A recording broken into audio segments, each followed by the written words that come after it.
Enemy Chamoba Dr. P. Herbal Center. Aba baako ehwa mu wiase baako eni ye fe ne mint leaves nipa bebre ina yusu e dia so mo yare abo mo ban every yare wa ho over 3,500 years ago eno na nipa bebre ehu ena om de ye eduro no ma process na e dia bre na ye se to ena minimum besua ade afa mint leaves ekuta a lot of health benefits na me say oya boko na where e je ne ho aba now no mint leaves. Now do a keke bro kakre tum. Now unya organic honey. Ouch.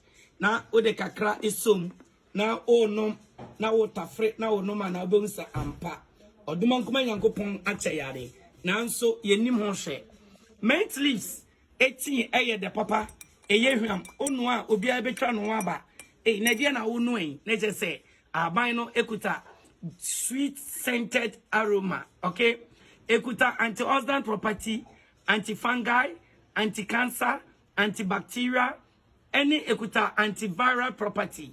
The chesa all the mint leaves eta 18 and normal. A flush away all infections. And makwima infections and develop our lungs, liver, bladder, any kidney mo. Benefit etosumienu oye mint leaves now ta normal. A boost the immune system because it contains vitamin A and vitamin C. That is very good for your immune system booster. Mint leaves also improve your brain function and memory deficiency. It will better anonym ebeboa adwene no ama adwene na ye sharp. Old age na still na adwene no da so look sharper. O respiratory health ebe improve no.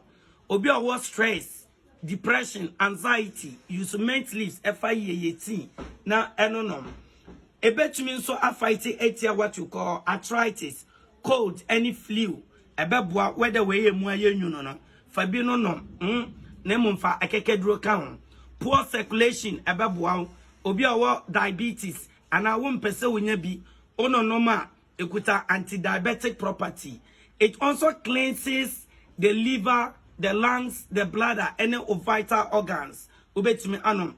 Obi awo indigestion ana opese o digestive system no eye so fast na unya digestion wella use mint leaves for your tea ekuta anwodinuro bi wo ma your friend mental sa anwodinuro no eboa for digestion.